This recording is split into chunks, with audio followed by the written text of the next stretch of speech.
Imbaraga z'Imana turi kuvuga rero ni imbaraga zifatika, ni imbaraga zikiza, ni imbaraga zigamburuza imigambi Satani yagambiriye, ni imbaraga zigira ikintu zirema kandi gifatika kikagaragara. Amen.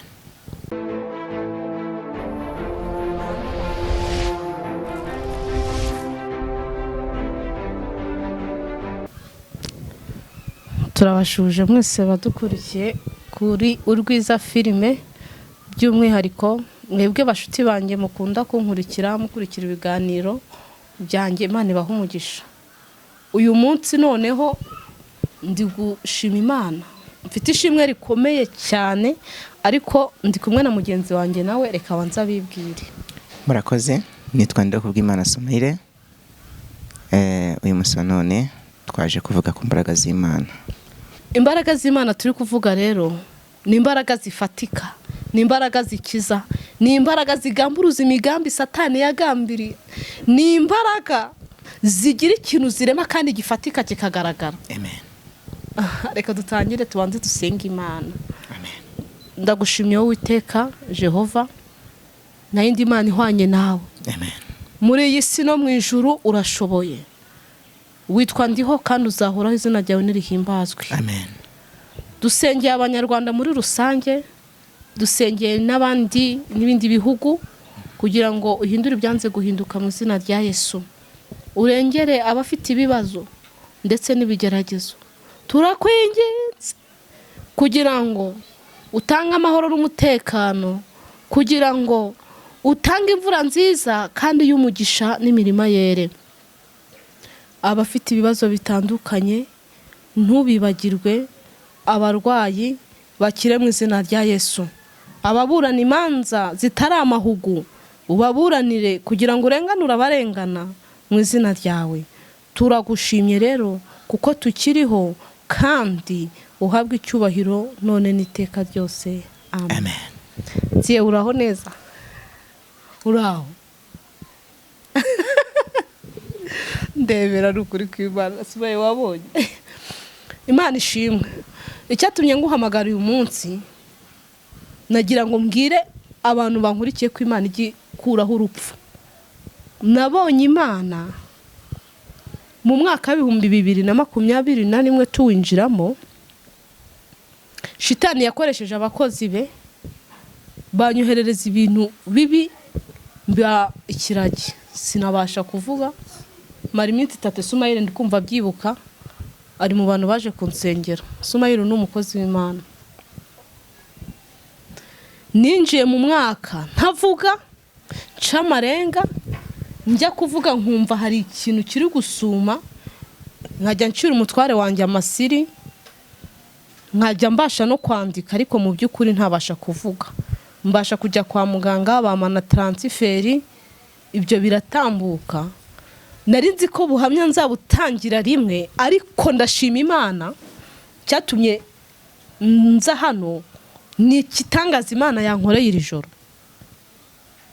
Mu masaha 6 zuzuye nari natinze kuryama, ngeze ku buriri ndasenga nk'uko bisanzwe, ariko numva nuzu umwuka mwinshi wo kwirukana imyuka mibi n'abadayimoni.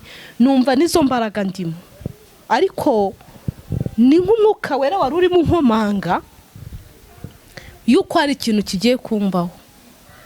Naryamye 6 zuzuye, numva ibintu byinshi biri guhinda, numva bizamutse mu maguru bihinda, numva ibintu by'ubushagarira biraje mu mutwe wanjye. Mana, neguye umutwe numva biranze. Nanjye kwa mu izina rya Yesu numva ndahana ukuri, ariko ndagerageza nkabwira abantu bose bankurikiye, mujye murara mwatuye ibyaha, murare musenga, kuko uko dukorera Imana nuko tuvuga Imana, hari n'izindi mbaraga nazo mbi zirara zikontorora ku buryo zagusanga mu ntege nkeya ukagwamo. Nashigutse mvuga mu izina rya Yesu, mu izina rya Yesu, mu izina rya Yesu. Numva ngize imbaraga nyinshi, Imana ibasha kumpishurira.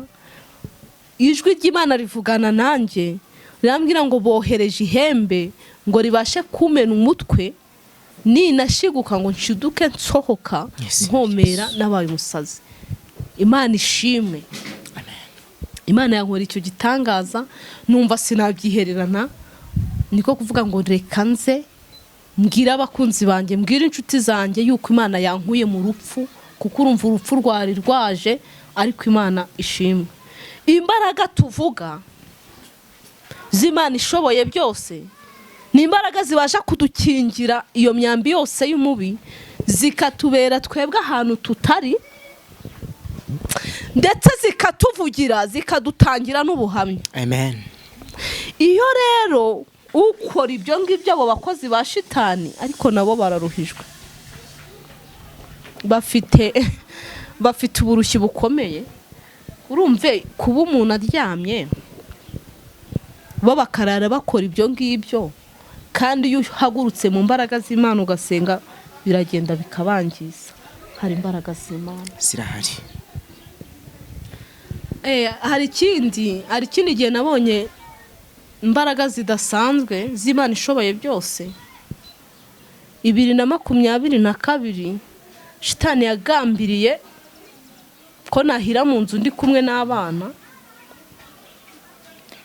Ubwo nari ndyamye nabwo nsinziriye, umwana turyamanye mutoya uriya witwa Rwiza, numva rarize, maze kurira. Ubwo urumva nk'umubyeyi nyine narabyutse, mpita nsanga inzu yose umwotsi uri gucumba. Mana nyoberwa ibintu bibaye.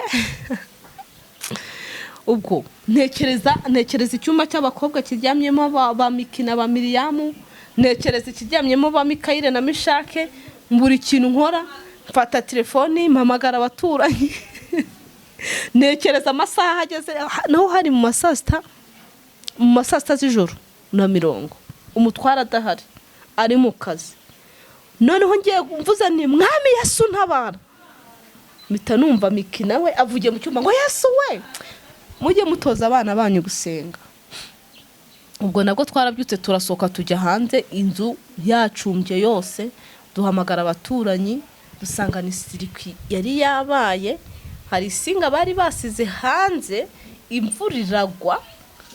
Ubwo bitera nyine iyo sirikwi, bituma inzu yose ishaka gufatwa. Imana irandinda, abaturanyi baramururira bazana amapensi bakatagura ayo masinga. Naho nabonye imbaraga z'Imana. Umwana mutoya w'umwaka niwe warize, niwe Imana yaciyemo, Imana idukiza urwo rupfu. Imana yarakoze. Hari izindi mbaraga zirwanya abakozi b'Imana, kandi zigakorera mu ibanga, kandi zigakorera mu bantu wizeraga, mwagendanaga, mwavuganaga, nazo zikabasha kugira ngo zihungabanye umutekano wawe. Ariko ndashima Kristo kuko atubera ahantu tutari. Hari igihe biba ngombwa ko amaboko y'abana b'abantu yakurekura, abari inshuti zawe bakakuvaho, abavandimwe bakakuvuga nabi. Njyewe ibyo nabibayemo Sumaye. Mu myaka yashize urabona maze imyaka 12 14 nubatse urugo, ariko nabyaye abana 7 mu myaka 11. Abo twasenganaga bose, abo twavuganaga bamfataho ijambo, banyita amazina atandukanye. Ariko reka mbabwire ngo ntabwo wagamburuza umugambi Imana yagambiriye. Mu rugo hari inzara, ibibazo byinshi bitandukanye, nta byo kurya, nta byo kunywa. Urumva mu bana bangana gutyo mu myaka ingana icyo, ni ibibazo. Icyo gihe rero ikigezemo nta nubwo ubona umukozi. Umukozi araza kubera ko abona ari ibintu byo gusaranganya, agahita yigendera. Ndangije nje gusenga ku musozi, mu by'ukuri najya gusanga bwa Mana wahinduye amateka, wahinduye ubuzima, koko byibuze n'umutware wanjye akaba yabasha kubona akazi, bintu bikagenda neza. Iyo umuhanuza kuzumuka ati tu atakira umwana w'umugisha.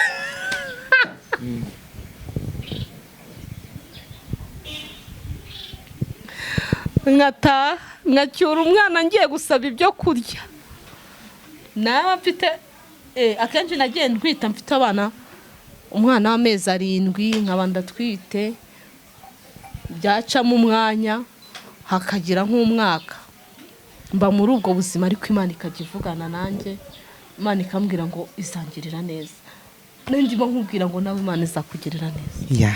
Imana izangirira neza, Imana izakurengera, kandi ndakeka biri mu nzira no kugenda ibikora. Muri kugenda abona imbaraga z'Imana ko bwije nuko bukeye. Hari imbaraga z'Imana muri kugenda abona uko bwije nuko bukeye iminsi yose. Muri imbyino wavuze ngo mu bumana bwayo yabishaka nijoro twasinzira dusinziriye, kubera ko icyo urabishatse igasigaza abo ishatse. Yego. Iyo ubonye rero nawe Imana igufashije ugasigara muri babandi yashatse ko basigara, yego, ntambwe Imana ibiguhaye ubwo burenganzira ngo widegembye, ahubwo ibiguhaye uburenganzira ngo uyiramye uyihimbaze kandi ukore n'icyo ugomba gukora. Yego. Ku bandi bana bayo cyangwa se ku bundi bwoko Imana yironkeye. Rero bivuze ngo gusenga niyo ntwaro. Ndabyibuka hari umugabo umwe muri Bibiliya yazaniye abigishwa umwana we wafatwaga n'igicuri. Izo ni imbaraga z'Imana ngiye kuvugaho. Amen. Amuhagejeje abigishwa ba Yesu barasenga cyane, bambara imbaraga ngo ndetse bagerageza no gukora ngibisa nk'ibyo sebuja Yesu yakoraga. Yego, yego, yego. Ngo ariko umwana ngo biranga ntiyakira. Ako kanya Yesu nyirubwite arahagera. Nyirubwite. Hari ikintu nshaka kubabwira bene data, nta munsi numwe nubwo uri mu kigeragezo cyawe, uri mu kibazo cyawe, nta munsi numwe wigize utanga Imana mu kibazo. No, uramutse utanze Imana mu kibazo yakugeraho ikererwa igasanga cyakurangije. Ahubwo birasobanurwa ngo Imana igutanga mu kibazo ugasanga yafashe uburibwe bwose bwa cya kibazo yo ubwayira bwifitiye. Wagera mu kibazo watangira guhura n'ibishashi by'ikibazo ugatangira guteshuka, ugatangira gutera umusaraba mu mugongo, ariko humura Imana ibikuse. Amen. Haleluya. Umugabo umwe witwa Paulo yavuze amagambo akomeye ageze muri Efeso. Yarageze ngo asanga hari ibigirwamana byinshi cyane ngo biteye ubwoba. Ngo arangije yitegereje ngo asanga hari n'ibicaniro byinshi ngo batambiraga ibyo bigirwamana. Ngo ariko arebye neza ngo asanga hari igicaniro cyanditseho ngo iyi ni Imana itazwi. Arangije arababwira ati yemwe abo muri Efeso, munyegere hano. Nje Paulo nk'umukozi w'Imana. Nindangiza mbabwire cyangwa se mbabingurire ikintu mwanditse angahe cyari cyo. Iyi Imana itazwi nge ndayizi. Yego. Amen. Mana itaribaya. Aratangira arababwira ngo iyi Mana mwanditse ngo niyicaniro cy'Imana itazwi. Niyo ibaga ibibyimba mu nda z'ababyeyi idacishije muri ekografi. Niyo ihereza ababyeyi kubaho. Niyivuguruza imigambi y'incakura. Yego. Niyo ibasha kuzana imbaraga zayo igihe abantu bavuze ngo nuzabaho ikavuga ngo uzabaho. Niyo yankishije ibisasi. Yes. Niyo yampaye kubyara. Iyo niyo Mana. Niyo yankishije uburagi. Yes. Iyo niyo Mana. Imana ishimwe. Iyo Mana rero ndimo mbabwira. Imana. Uyu munsi wa none ushobora kuba uri mu kibazo cyawe uyu munsi. Yego. Ariko humura. Hari ikiganza cy'Imana kiri imbere yawe. Yego. Ezekiel ibice 16 ku murongo waho wa mbere. Yego. Yaravuze ngo nubwo wigaragura mu ivata. Mwana wanjye ndavuze ngo baho. Ako kanya nkahita mbaho. Imana hari ikintu njya ngishimira. Yego. Ikora ibintu byayo itabanje kugisha inama batuye isi. Bivuze ngo niba yaravuze ngo uzaba ukomeye, byanga bikunda ugomba gukomera kuko ntabwo yagishije inama bari. Ugaca mu bikomeye, ugaca mu burwayi, ugaca mu magambo, ugaca mu nzara, ugaca mu bushomeri, ariko ukabaho kuko yavuze ngo baho. Hari ikintu nshaka kubwira abantu kandi gikomeye kandi kibafitiye umumaro. nta muntu n'umwe utari uw'umumaro, ahubwo biterwa n'uwo umuntu yahingukiye haza kubaza amakuru yawe. ntabwo munyumvishe. buri muntu wese afite umumaro ku rwe ruhande, ahubwo birasobanurwa ngo biterwa n'uwo nabanje kunyuraho mbaza amakuru ya mama Miki. yego, yes, bivuze ngo ugaca ku muntu. yes, nshobora kuza nkanyura ku muntu utishimira ibikorwa byawe, utishimira ko ntabwo azigera ambwira ko uri umuntu mwiza, kuko nawe icyo yumva akora yumva ko undi muntu ashobora kuba yagikora. rero icyo mubajije si cyo azambwira, azambwira yuko wa muntu amubajije ari umuntu mubi kandi uteye ubwoba. ndumva uri mu buhanuzi, ndumva uri kwivugiraho gusa. ariko nindamuka anyuze kuri wa muntu umuheburayo wawe Imana yaguhamagariye. ubu muri iyi sosiyete tubamo hari abaheburayo Imana yaduhaye, hari abaheburayo Imana yafukuyeho uturiba tuzajya tugenda tukanyweraho amazi, hari abaheburayo beza Imana yaduhaye bo kugenda tukanyweraho amazi. nindamuka ngeze kuri uwo muheburayo wawe mwiza, azambwira turiya uriya mwihorere, uriya yambaye imbaraga z'Imana, uriya yumvira Imana, uriya akunda abashyitsi, uriya ni umuntu mwiza, bitewe n'uko ni umuheburayo wawe. amen. ndumva mfashijwe. rero muri iyi sosiyete turimo, wahoze ushima Imana, ubwira Imana ngo Mana ndagushimiye ngo kubera yuko iri joro wandinze, ngo ndetse 2021 warandinze. yes, birumvikana. ariko hari ikintu gikomeye namaze kubona. hari abantu amaraso yabo yamaze kuba iminizina ya Yesu Kristo, bivuze ngo amaraso ya Yesu Kristo na yawe yamaze kwivanga. abo bantu ntabwo kibaroga ngo barogeke, aribo nkawe. ubwo buriya nawe impamvu bakoroga nturogeke, ntugire ngo ibyo bakoraga uyu munsi ntibigihari. no, birahari, ahubwo nuko amaraso yawe yamaze kwivanga na Yesu Kristo. uyu munsi ntibakoroga ngo urogeke kubera ko ari imbaraga z'Imana. nasomye ijambo ry'Imana ravuga ngo noneho ndahagurutse, yes, ndashyira mu mahoro nuwo bacurira ingona. Zaburi hari ijambo nacyo cyamfashije, rirambwira ngo nukuri ntabwo inkoni y'abapfapfa izahora ku mwami w'abakirana. amen. nubwo bimeze gutya, yego, kugirirwa neza n'ubuntu n'imbabazi bihora ku bakiranutsi. amen. ku minsi yose. amen. reka mvuga ku nkuru imwe ya Ana. Ana ngo yatereraga umusozi wa Shiro, akawutererana n'umugabo we Erukana, ariko afite mukeba we Penina. Penina ngo akagenda ahamagara abana biwe mu mazina, ariko Ana nta mwana yari afite.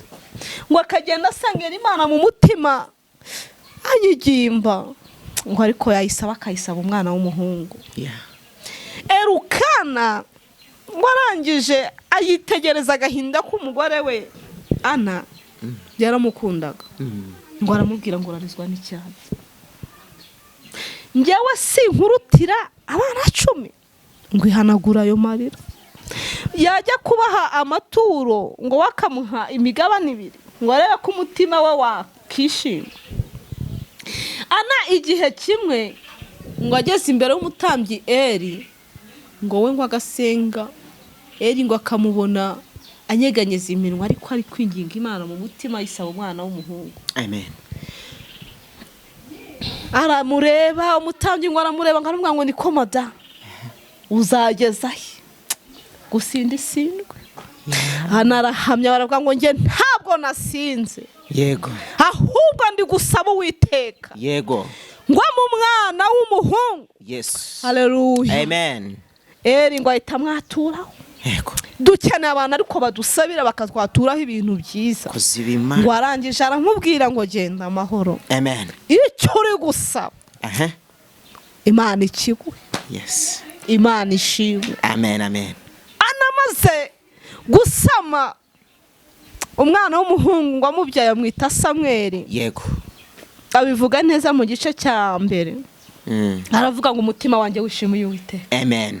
Ngo ihembe ryanjye rishyizwe hejuru n'izina rye. Amen. Ngo ntawera nk'Uwiteka, ngo nta n'Imana itariho. Amen. Kandi nta gishyitsi kimeze nk'Imana yacu. Amen. Ngo umuremyi w'isi n'ijuru. Amen. W'isi n'ijuru. Amen. Ngo yishyire ikuzimu. Amen. Ngo ariko ni nayo ikurayo. Yes. Ngo Imana icisha bugufi. Yego. Ngo kandi igashyira hejuru. Ishyira hejuru. Ngo ntimukongere kuvuga iby'isoni nke bikabije bityo. Amen. Kuko Imana ari izi urugero. Yego. Imana ni izi urugero rw'abantu bayo. Hari ikintu kibabaje kiriho, ugasanga mu by'ukuri umuntu ntajya mu kabari, ugasanga mu by'ukuri umuntu cya cy'ubusambanyi yarakihanye, Imana amaye n'imbaraga arakinesha, ugasanga ni umuririmbyi ndetse w'imbere. Yego. Ariko ugasanga ari guca imanza. Yeah. Kikazamusigaza. Kandi mu by'ukuri akantu gato Yego. kazinjiza umuntu mu bwami. Yes. Bwasezeranijwe. Amen. Akandi kantu gato kazamubuza ijuru ngo abone ubugingo buhoraho. Abanyumva ibi bintu babyitondere. Yes. Kugira ngo tubashe kwinjira muri rwa rurembo. Yego. Ni ugukiranuka ku kantu gato n'akani. Yego. Ngo arangije Ana aravuga ngo ni ukuri. Imana ishyira hejuru ihembe ry'uwo yasize amavuta. Nimukongere kuvuga iby'isoni nke bikabije bityo. Yego. Kuko Imana izi urugero. Usanga abakozi b'Imana benshi barijanitse mu magambo, barijanitse mu guca imanza.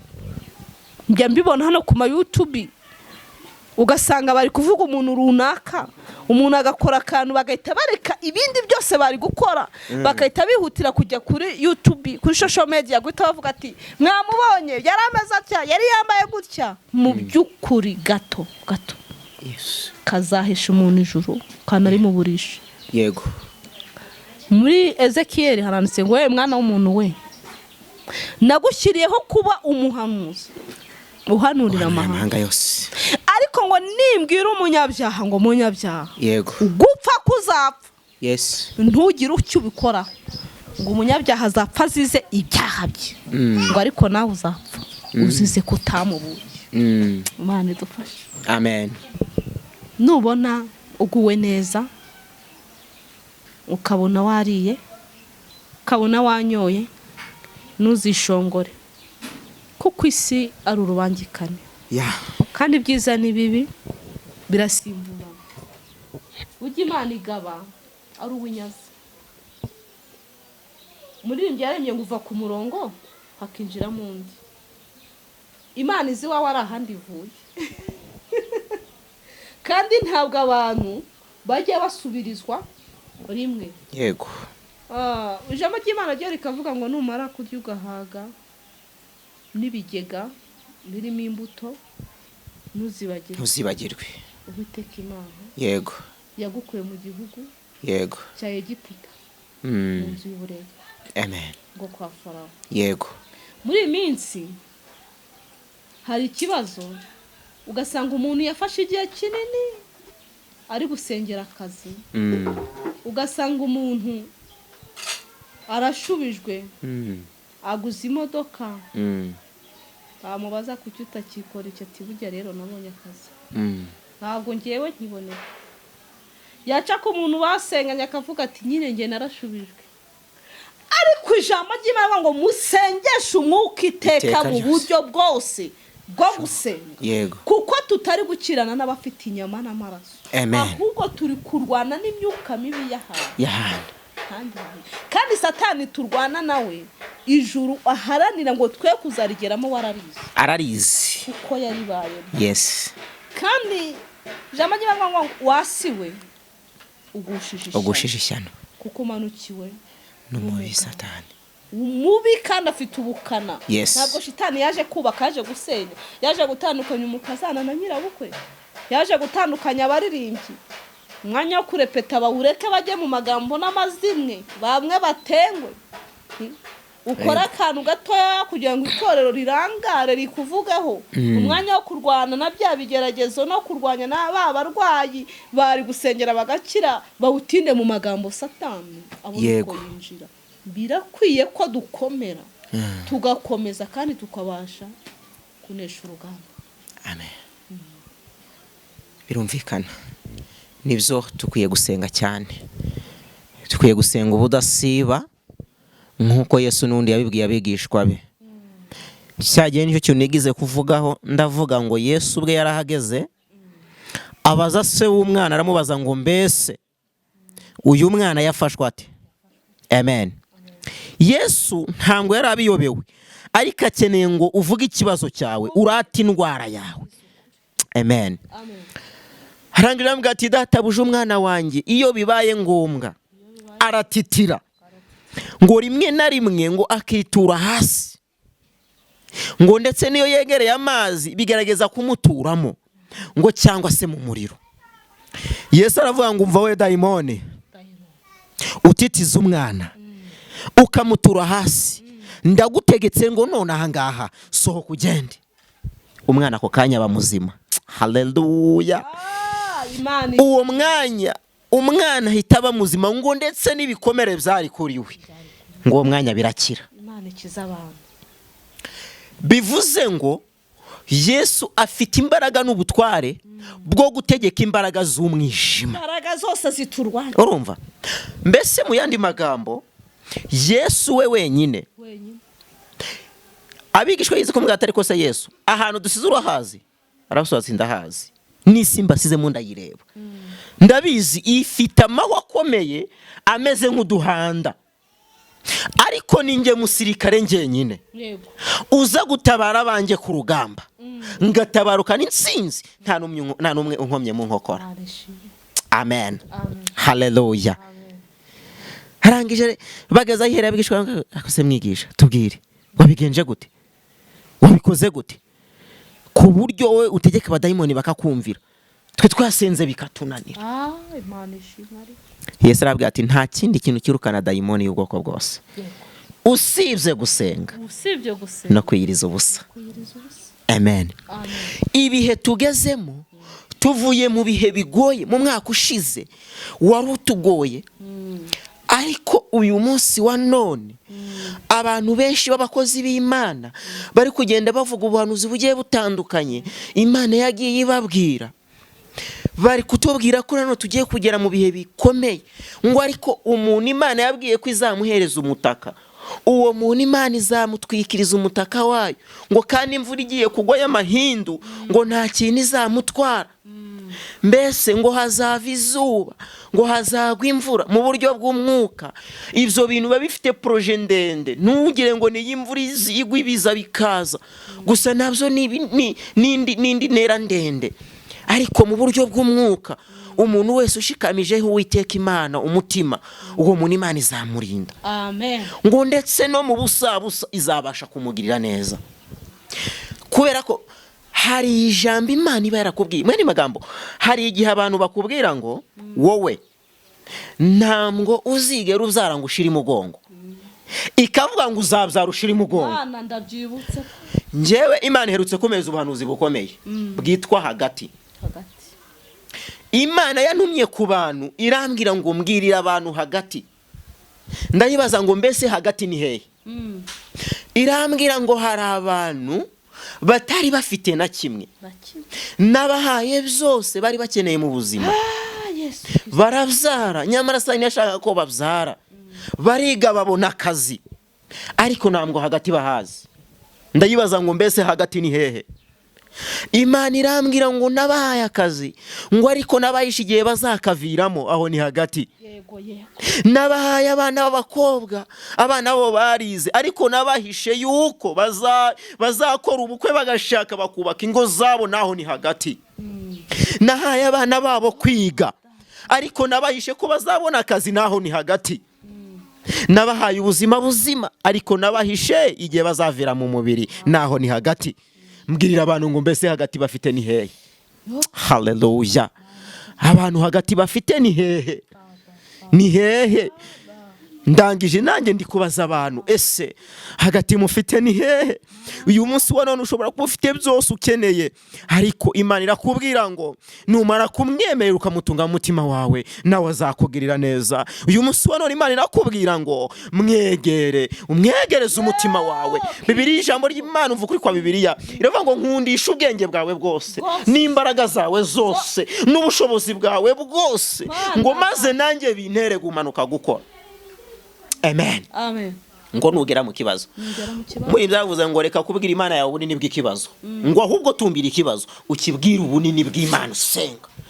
Yes, nango munyumvishe neza. Mana ishimwe. Wibwira Imana yawe ubunini bw'ikibazo uhagazemo. No. Ahubwo wowe bwira ikibazo ubunini bw'Imana uhagararanye nayo. Data wa twese. Imana irashoboye. Yes. Kandi ni ngari. Hallelujah. Yes, Imana irabizi. Kirisito redefo. Wikomeza usenge. Bagutera ayo makompora. Umusirikare ku rugamba ni Imana yemera bene data. Imana ibamera umugisha cyane. Amen. Hallelujah. Ndabwira ikibazo ngo wakibazo hari Imana ifatika, hari Imana ifite imbaraga. Amen. Amen. Ndafashijwe. Dusenga Imana, dusengere abantu Twafashijwe bahari badukurikiye, tubasengere nabo bambara imbaraga z'Imana, bazitwikire kuri uriya mutaka tuvuze, bazagume mu rukari rw'Imana kandi bahereze hagati mu izina rya Yesu. Amen. Amen. Mana, mu izina rya Yesu Kristo, mu mbaraga zawe no gukomera kwawe, izina ryawe rihabwe icyubahiro. Waraturinze mu minsi yose itambutse, izina ryawe rihabwe icyubahiro. Mwami Yesu, waratubwiye ngo uzatugirira neza, urwanya ibiturwanya, uhiga ibiduhiga. Uzajya urinda intambwe z'ibirenge byacu kugwa mu rwobo, urinda amagufa yacu ubuvunika, urinda amatwi yacu inkurumbi, twebwe abagushikamijeho umutima, izina ryawe rihabwe icyubahiro. Jya ukomeza kutugirira neza, urinda ndetse mwema n'abatuye iki gihugu cy'u Rwanda ndetse n'abari hanze yacyo. Mwami, mu izina ry'Umwami wacu Yesu Kristo, twese ujye udufata kandi udukomeze. Buri muntu wese Mwami nyakubahwa Imana akeneye yuko umwandukura mu gitabo kirimbuka ukamushyira mu gitabo cy'ubugingo. Icyo ukeneye Mwami nuko tukuramya tukaguhimbaza maze tukagirwa neza nawe. Urakoze Mwami Imana kudufashije muri byose, ni mu izina rya Yesu Kristo urakoze.